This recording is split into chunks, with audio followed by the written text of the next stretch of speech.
सत्संग अद्भुत है। श्री हितरवंश महाप्रभु के एक भक्त हुए, उनका नाम था विठल दास। क्या नाम था? विठल दास। विठल दास इतने योग्य थे, इतने श्रेष्ठ थे कि महाराष्ट्र के थे, महाराष्ट्र या गुजरात के कहीं के थे, सब छोड़ छाड़ करके पूरे परिवार सहित वृंदावन आकर बस गए और श्री राधा वल्लभ लाल जी की सेवा में रहते, महाप्रभु जी की सेवा में रहते। पर वो अपने प्राचीन समय में, अपने पूर्व के काल में कोई राज पदवी पर रहे थे और वे जब अपनी राज पदवी पे थे तो उनका कार्यकाल इतना अच्छा था कि सारे राजा उनको जानते थे। तो जूनागढ़ के एक राजा ने पत्र भेजा वृंदावन श्री हितरवंश महाप्रभु को, और जैसे ही वो पत्र आया, पत्र के ऊपर लिखा था विठल दास के नियोजित में है ये पत्र।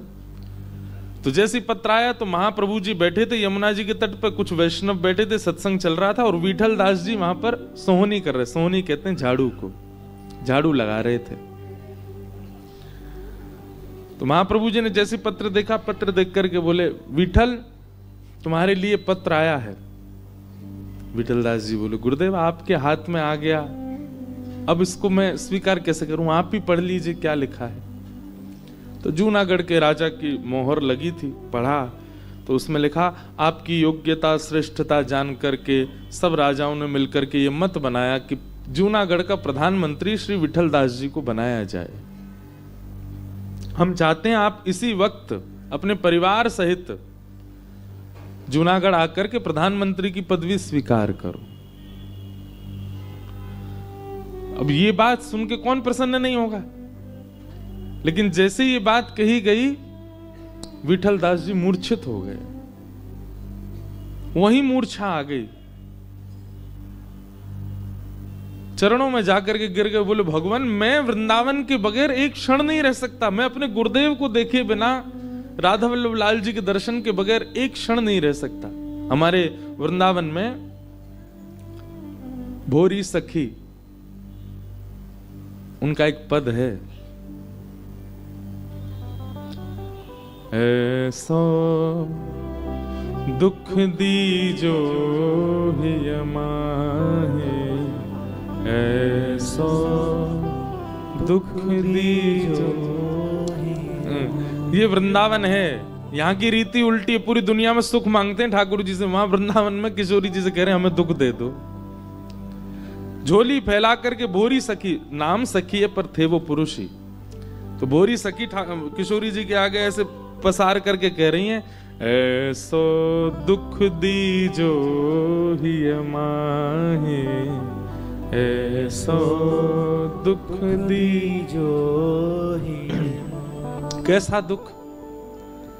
बिन पद कंज छटा दृग देखे, बिन पद कंज छटा देखे।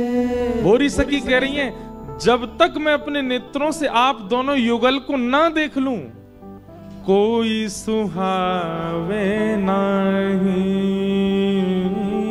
कोई सुहावे नहीं।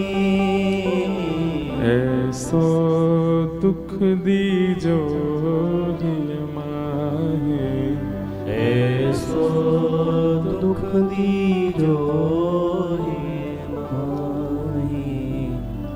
और कैसा दुख चाहिए? बस्ती छोड़ एकांत बिठाओ, बस्ती छोड़ एकांत बिठाओ। बातन सो घबराही, बातन सो घबराही। ऐसो दुख दीजो हिय माहे, ऐसो दुख। हे श्यामाजू, ऐसा दुख दे दो कि भीड़ भाड़ मुझे छोड़ दे, मुझे कभी मैं जहां जाऊं भीड़ ही चली जाए वहां से। बस्ती छोड़ एकांत बिठाओ, मैं अकेले ही रहूं, कोई और आवे ना मेरे पास, मेरी श्रेष्ठता मेरी योग्यताओं से कभी कोई प्रभावित ना हो, हे श्यामाजू आप ऐसी कृपा कर दो। और बातन सो घबराही, मुझसे कोई चर्चा ना करे, बातचीत ना करे, ये संसारी व्यवहारी चर्चा मेरे बस की बात नहीं है, ये मुझसे कोई ना करो, ऐसा दुख मुझे दे दो ना। अच्छा, यहां दुख भोरी सखी जी के लिए वो दुख नहीं है, हम आप सब संसारियों के लिए ये दुख है। क्या हम जहां जा रहे हैं भीड़ चली जा रही है, ये दुख नहीं है? हमसे कोई बात नहीं करता, ये दुख नहीं है? हमें कोई भी अच्छा नहीं लगता, किसी को हम अच्छे नहीं लगते, ये दुख नहीं है? ये दुख शब्द हमारे लिए प्रयोग किया है, भोरी सखी ने अपने लिए नहीं।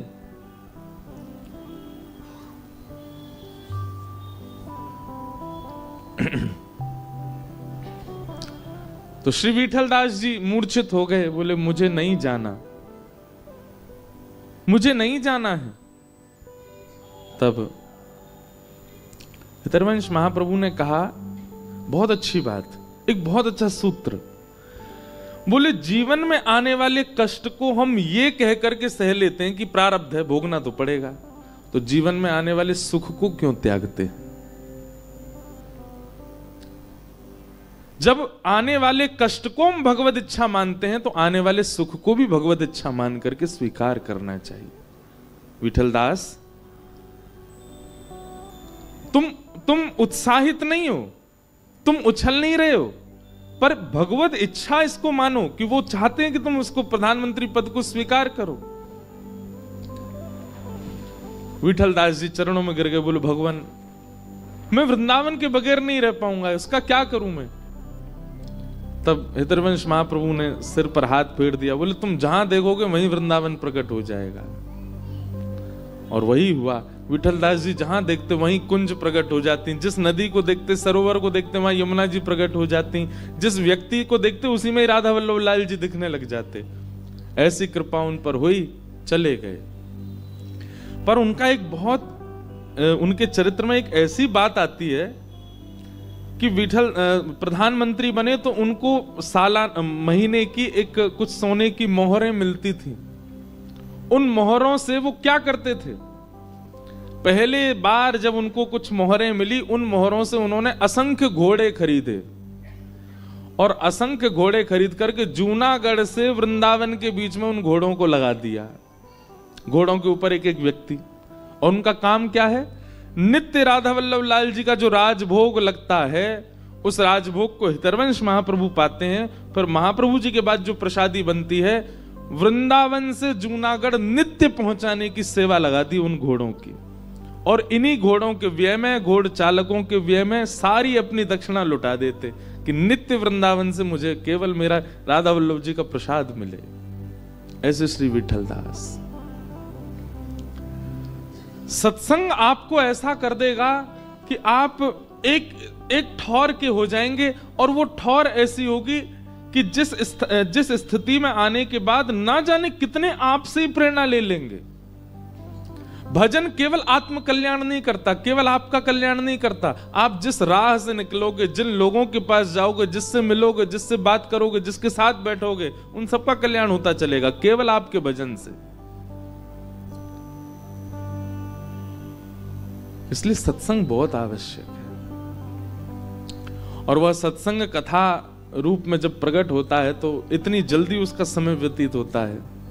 आज 6वां दिन है कथा का, कल विश्राम है, अभी तो शुरू ही हुई थी।